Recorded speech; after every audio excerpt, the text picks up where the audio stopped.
Good afternoon, everyone. Welcome and thank you, everyone, for joining us for our live chat. Today we have Nicole and Etienne with us today at the Baby Monster Group chatting session. What we want to talk about is how do we actually make STEM subjects relevant. And Nicole has been a teacher, a science STEM teacher for a long time, almost since I known her. She's definitely got a wealth of knowledge to share with us. And also, if you have any questions, please feel free to put in the chat. Etienne, shall we get started? Yes. Hello, Nicole. Hello, Linda. Very excited to have you here talking about this very important subject. As we have you here, Nicole, let's start with the role of the teacher. So what makes for a good STEM subject instructor, an inspiring STEM subject instructor? Well, thank you for having me. I teach elementary science and gardening at an independent school in Berkeley. I think, obviously the kids are really engaged by something hands-on, by getting to create and make in the science classroom, and thinking about the topic about making STEM subjects relevant. Through engineering design, I think that's what makes it really relevant to the kids. And I think that's how teachers can engage kids in wanting to learn about science and finding science to be meaningful, because doing engineering design, then you're basing the science in something concrete, that a concrete real world problem or situation that the children are wanting to address and that they understand. So yeah, I think that goes in hand, effective STEM teaching and making it relevant to the kids through meaningful problems that they can address and make things and use their imaginations to make things to address those questions. Yeah, and to what degree do you? Because we know that children, if they like a subject, then they will essentially engage with it more. So to what degree do you let them choose what they want to engage with, and to what degree do maybe they have an outcome that they're interested in, and then you use that outcome to introduce different themes around the physics of it, or the chemistry of it, or the biology of it. Mm-hmm.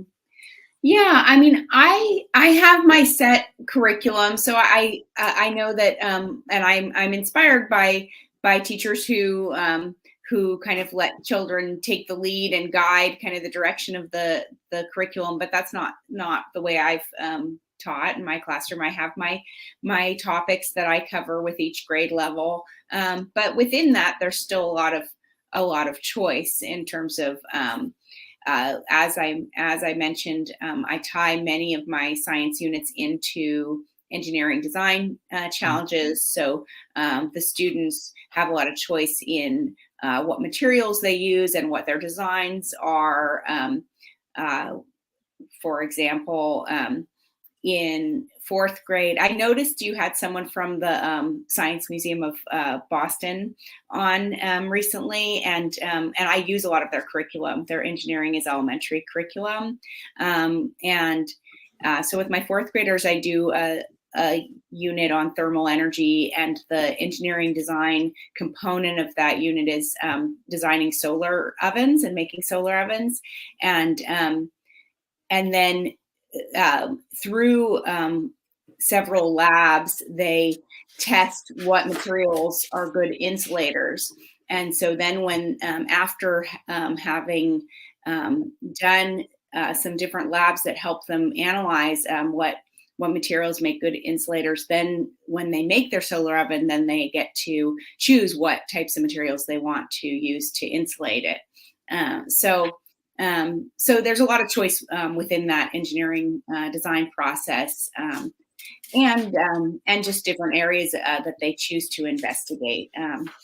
Also, with second grade, I do a rainforest unit, and they each get to research a different rainforest animal. So there's that choice within that. So I definitely give a lot of choice, and I think choice is really important. But I guess I'm not on the full extreme of having the children completely direct their learning in terms of the topic. Yeah, I would. So Etienne, I would also agree that I think within the confinement of the theme, like for example, when I do an interactive stage project. A theme is enough that there's so much room for them to go. So a theme around just basically, let's say we were celebrating, I think a while ago, 50 years since we first landed on the moon. About the space.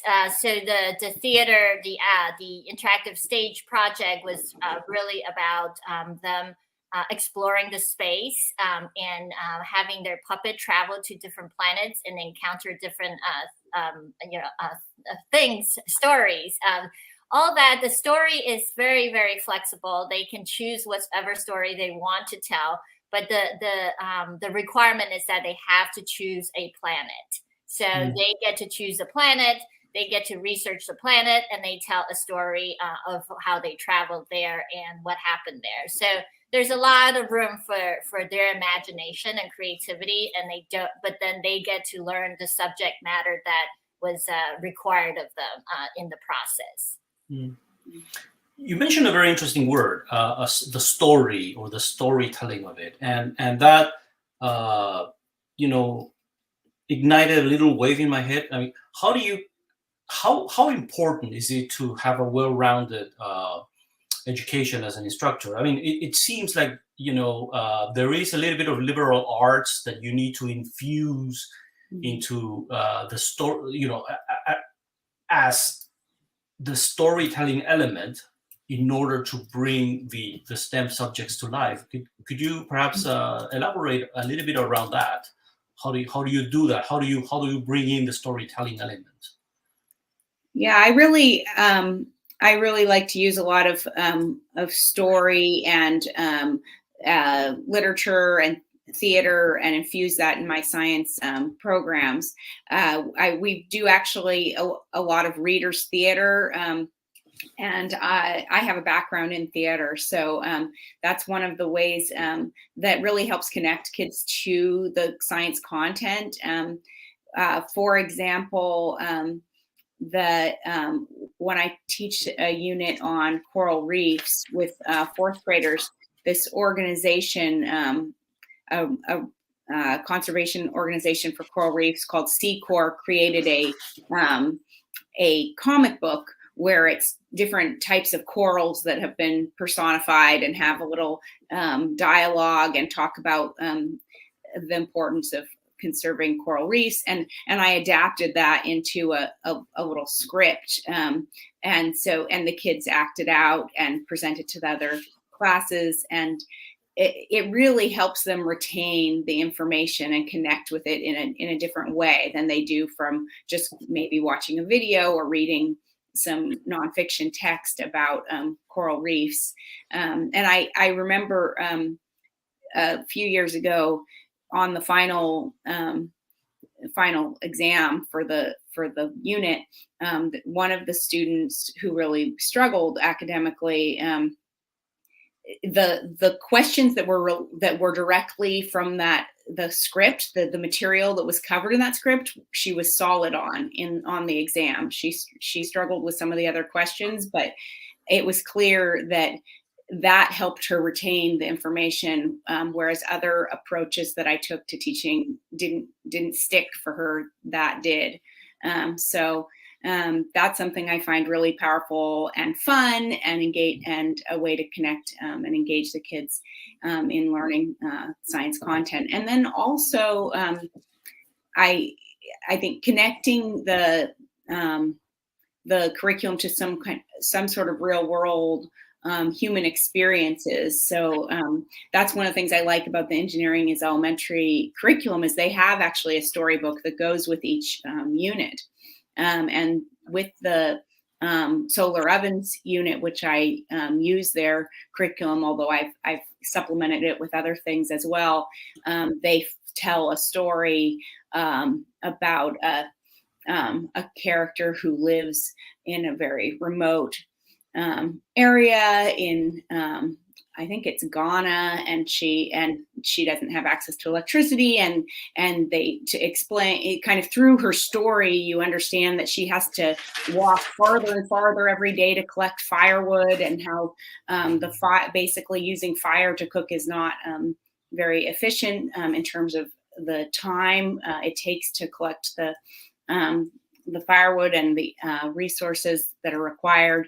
And in the story, her friend, who is at the university in the city, is bringing back this technology of solar ovens to their village. And so that really kind of helps the kids understand that how differently some people in the world live than we do, and really think through these ideas of resources, and it makes then making the solar ovens more meaningful to them. So I think that's really valuable, and through that we do a little bit of research on the country, and I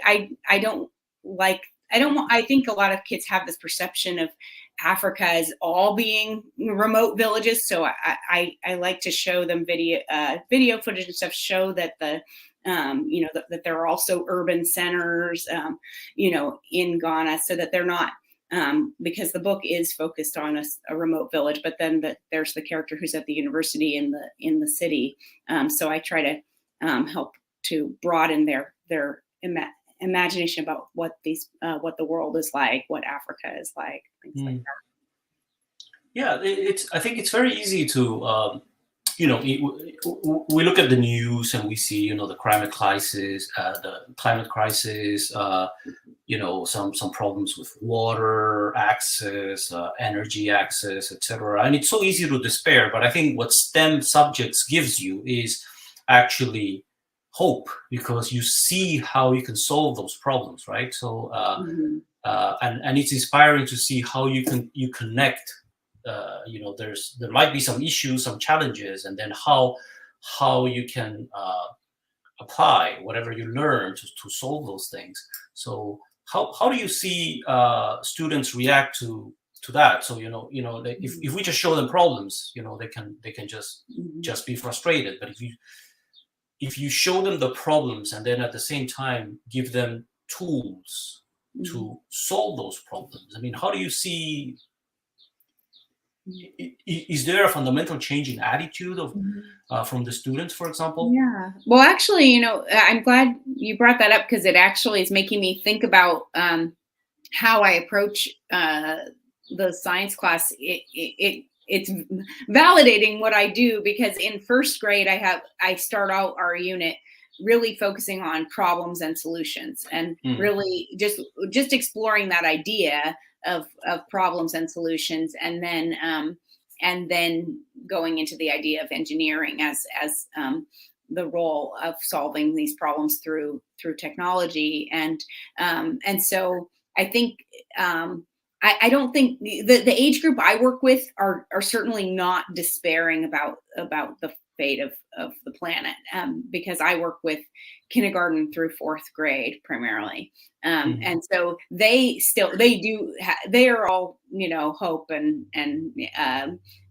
they luckily they don't despair, but I do frame it from a very early age, and at the very beginning of their kind of time with me.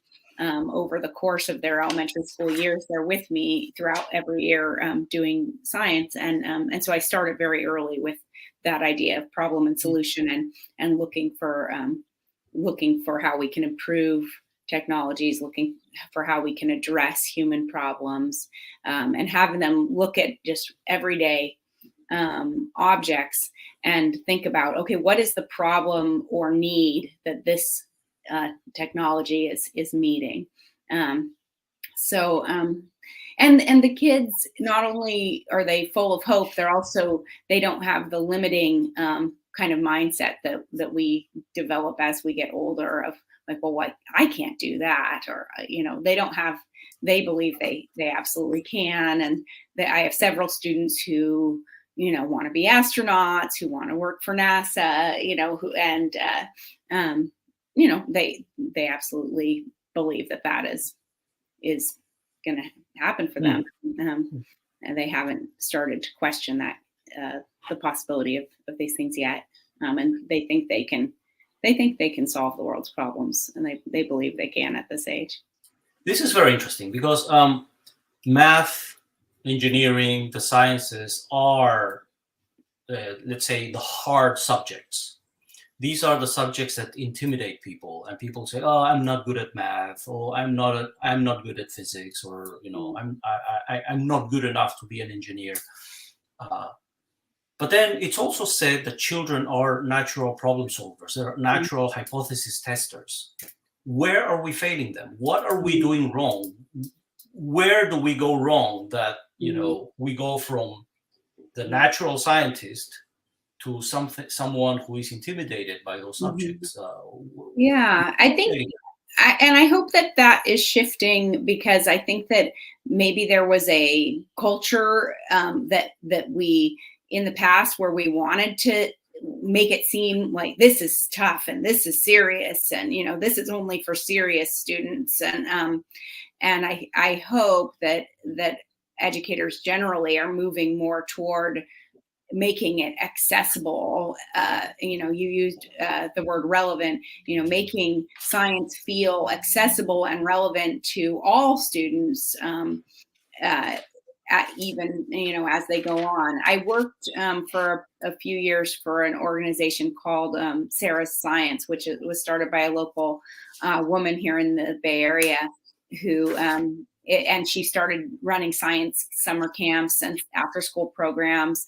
And that was her, she was trying to counter that idea. Her whole mission was that science is accessible, that it's fun, that everyone can do science, and everyone can understand science.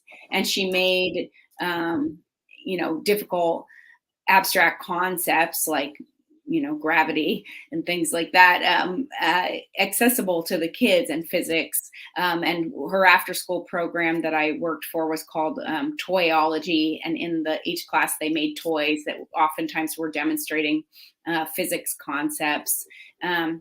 So I really agree with her completely that science should be accessible. It shouldn't be an elite thing, and we shouldn't send the message that it's only for a certain type of person or a certain type of student. And these young kids in my school, they don't think of science as hard. They think of science as fun, and they look to science to kind of answer the questions that they just naturally have.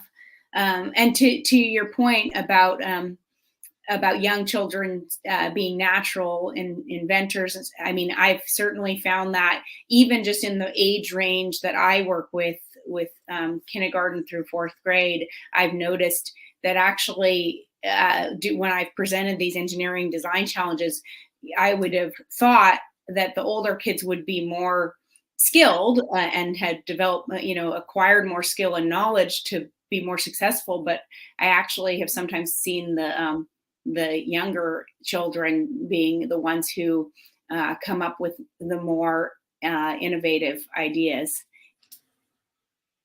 I just wanted to add to your comment. I think I often wanted to tell everyone that and pointed out that science and math are really everything they do. So it's not that they can't do it, but it's that they are already doing it. And I would explain what you just did was a wonderful math problem. You just created for yourself, and you solved it. Kind of giving them that reinforcement that you're doing it every day. Math and science are everywhere, and it's really not. It's part of our lives, and there's nothing hard about it. Mm. Yeah. Yeah, I mean, I experienced that with my own son who has struggled with math. A friend wanted to say to him, like, I noticed that you know, don't like math. And I told this friend, like, don't tell him that, you know, don't say, I notice you don't like math. Say, when you see him doing math in everyday life, which he does all the time, say, oh, I noticed that you know, we're just doing math, or I noticed that you do like math, actually, you know, to try to, I don't want to kind of reinforce these ideas of I'm not a scientist. I don't like science. I don't like math. But that, Totally you know, as you said, that these are things that they are using all the time. All the kids are. I think what's happening maybe is that science and math are now becoming content that's coming from the book. So if you don't like what's in the book, or you're not getting, you're not taking in that information and be able to take the test well, you're not doing well in those subjects, and you don't like it. But really, it should not be that way, and it really should be finding things that they're good at and encourage them to do more, and tell them and reinforce that they are doing really great on solving math and science problems. It's not just about the books. The I love to ask the question at the end if I can. I've been I know maybe it's more so of a public school issue. I don't know, Nicole, if you encountered, but there's oftentimes what I learn is in the elementary school levels, teachers have to teach so many subjects, and they are mainly graded for, well, mainly math and reading, right? So those were the fundamental numbers that the students have to achieve certain levels. And somehow, at some point, science actually gets left out because they really have to catch up on the math and the reading scores. But then I think at least in Florida State now, I learned that 5th grade is the first time where science is being tested, and many students don't do well, and they realize that it's really. Hold on one second.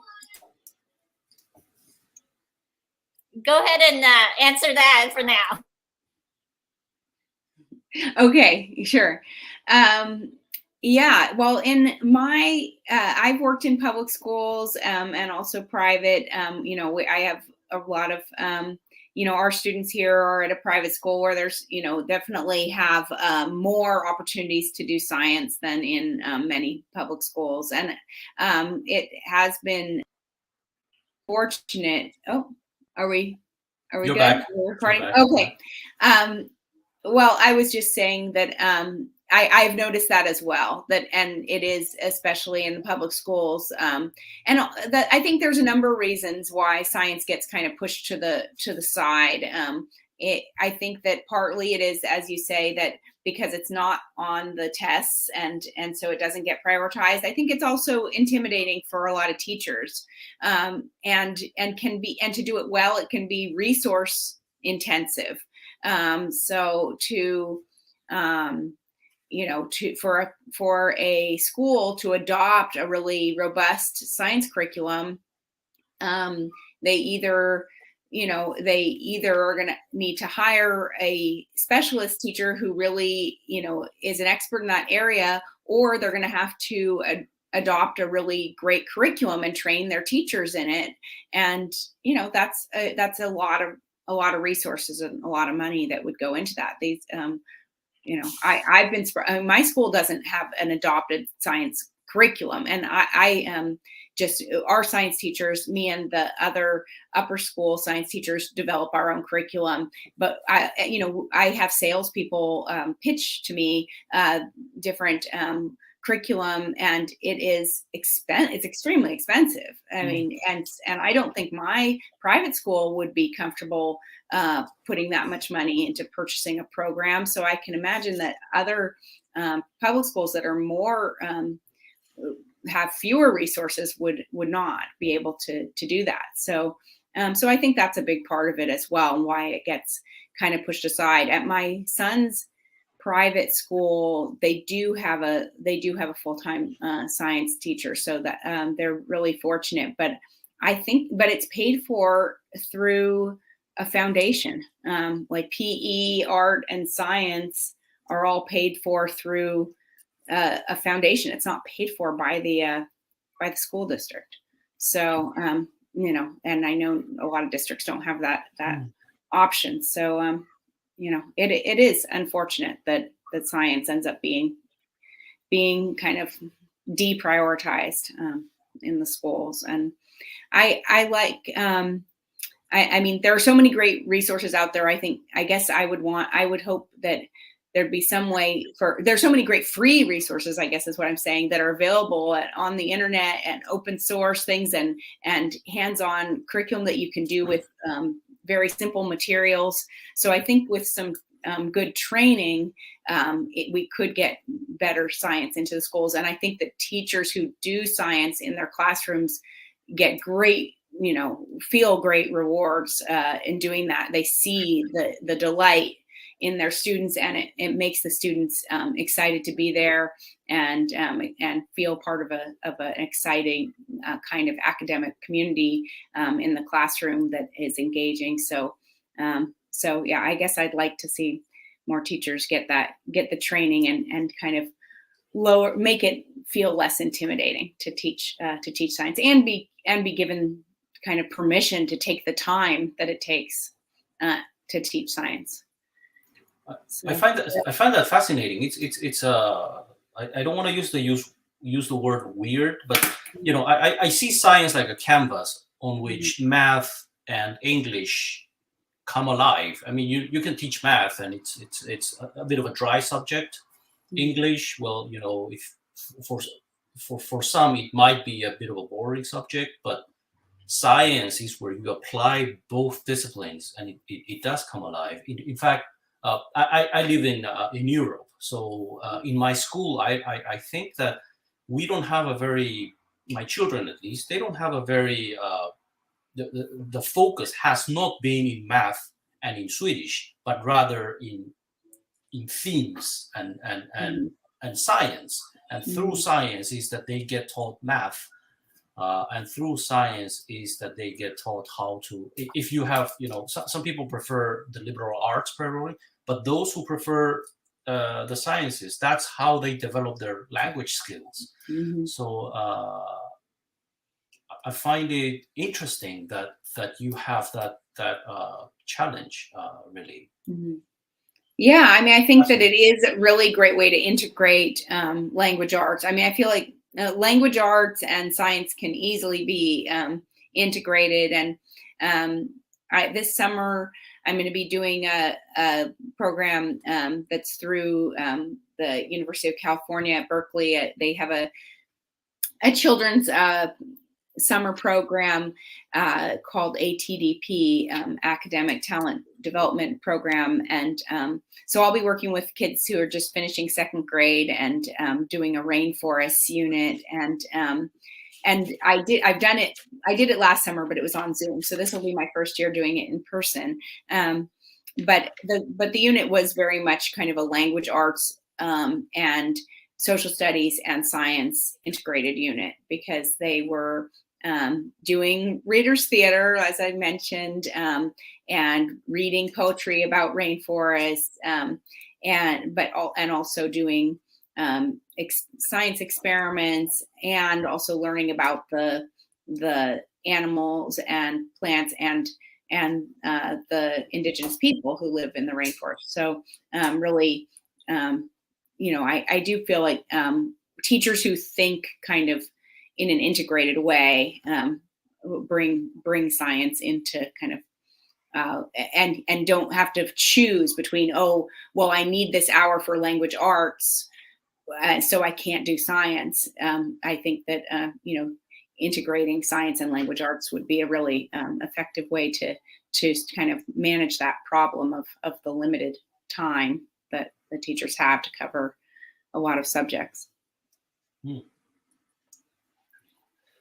And yeah, and it really need to start early. I think even just from kindergarten to be very selective on what can I think what theme science theme could I incorporate into this unit of a language art that I have to do. For example, I think, of course, today's the National Teachers Day, and we do appreciate all the teachers that how much time they spend outside of school to just even prepare and think about how they would teach their students. It is such a tremendous amount of time that they have to put in, and it's a lot of hard work. Sometimes we don't really, as parents, don't think a lot about what happened behind the scene, and more I'm getting into these topics and education and being involved in the school councils to really understand, wow,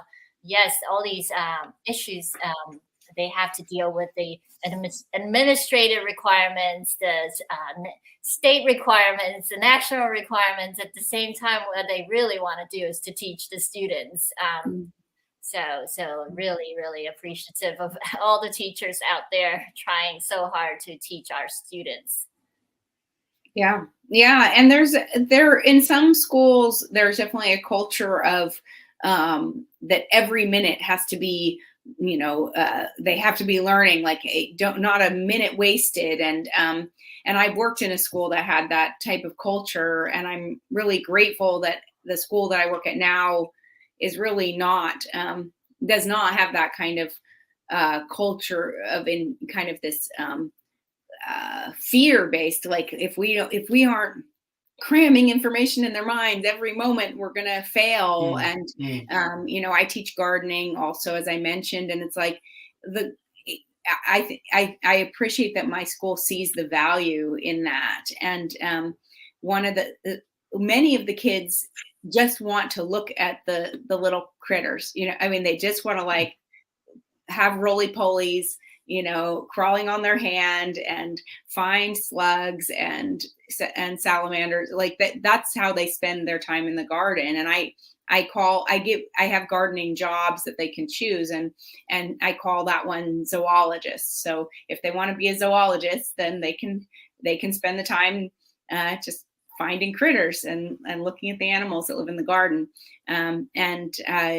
So by calling it that, I'm letting them know that this is science, that this thing that you're just naturally inclined to do is science. And I think the general classroom teachers, it not only does, obviously this gives them a prep time while the kids are in the garden with me, but also they come back, restored and ready to have some focused learning time in the classroom. Absolutely. I don't like learning doesn't have to be a slog, right? I mean, sometimes the learning is actually organic, and very often it is about sparking curiosity or caring about, the critters. And then you have the children asking the questions. And when they ask the question, then retention of the information that you give because they asked the question is so much higher. And then, cramming, you said cramming, and that's not a particularly effective way to learn, I guess, because it's good for the exam, and then afterwards, just forget. One thing, just circling back, I was thinking about when we were talking about kind of this, how there can be barriers to learning science for students who think, oh, science is the most difficult subject. And I think I do teach the science vocabulary, but I've thought a lot about, and how the vocabulary can be a barrier, if that's where we lead with. If we lead with kind of teaching a bunch of terminology that for some kids may be very foreign. It's like speaking to them in a foreign language, and they don't understand. They don't feel like it's relevant to them or meaningful to them. And so I feel like it's important to not start with that, to start with the experiences that they can relate to and identify with. And I noticed that recently I had we did a unit on magnetism with third graders, and there was a student who did poorly on the final exam, and I was kind of alarmed, oh wow, she was here this whole time and she doesn't know these, what these mean. But then I probed a little bit more and spent a little more time just talking with her and giving her some magnets and having her explain to me what she knows about magnets. And it became clear actually that she really did understand the concepts. And she said, north and north, I don't connect, like she wasn't, it was the words like repel and attract and opposite. Those words were a barrier, but the concept she actually understood. And she said, oh yeah, if you put a, north and north, they're not going to connect. And if you put a north and south, then they do. And it's like, okay, so she did actually come away with the big ideas, but it was the vocabulary that she struggled with. So it was a great relief to me that she actually did learn some things, and it was a reminder that sometimes that vocabulary can be a barrier. We are on time, or do you? I think we're kind of on the chat time. I know there's a lot of great conversation we can have, and there's always a limited amount of time, but this has been really wonderful. And I think I would say, then in that case, I have one last question for both of you, perhaps. Okay. I think I've learned a lot now. If you had one advice for parents, so that not to kill the inner scientist in your kid, what would it be for both of you? I think just to strike the you can't or you won't, from your vocabulary. Young children really believe they can go to the moon, and who are we to say that they can't? But if we send this message that we're skeptical or we don't think they have it in them, or maybe a parent will think that they're doing the right thing by saying, well, you better do all your homework, or you better work harder. If you actually think you're going to work at NASA, you better start getting A's or something, but I don't think that kind of attitude is helpful at all. I think that encouraging kids to really believe in themselves and giving them opportunities to explore the things that they are interested in, and encouraging that kind of natural scientific inquiry is the best thing that we can do as parents. So yeah, it really leads in well to what I actually think I learned today. One thing I wanted to say before that on the vocabulary was that what you just said, Nicole, reminded me that my daughter, I think in her kindergarten, I got a report from the teacher saying that she does not know her 3D shapes. And I actually inquired and I said, what does she not know about her 3D shapes? I said, do I need to teach her about, I guess what the areas, the volumes, or what? So, but it turned out she gave me a sheet of paper and said she could not name the shapes. So because she couldn't name these 3D shapes, she was deemed to be needing more practice and to pass her test. And I thought that was the most ridiculous thing. So she of course could identify all these 3D shapes. But she might not remember the names of them, cones and pyramids and things like that. But I thought that was quite ridiculous. But in I would say the takeaway I would want to give everyone, if I could, is like you said, whenever you see that the kids are doing something doing something in math, doing something in science, which is of almost everything, yes, label it, give them the names. Say, wow, you're a great zoologist. Like, you're looking at these. You could be an archaeologist, or if they're sweeping, the floor looking for things. I think yesterday, while my daughter was waiting for the shuttle to come, we were doing a tour. She was on the ground looking for like snail shells and all kinds of shells, and she's digging. I say, wow, look, you're finding all these fossils. And I could have put a label on that and say, and that is a wonderful. That's how the scientists start, archaeologists start their career, looking on the ground. So yeah, I could do more of that, and I think every parent could start just encouraging and giving these yeses. Yeah, for sure. So give it a name, and that's where language and science converge. All right. Well, thank you. Thank you so much for chatting with us, Nicole. Thank you, Etienne. Thank you. Late in your day, nighttime there. So have a good night. Thank you. Thank you. Have a great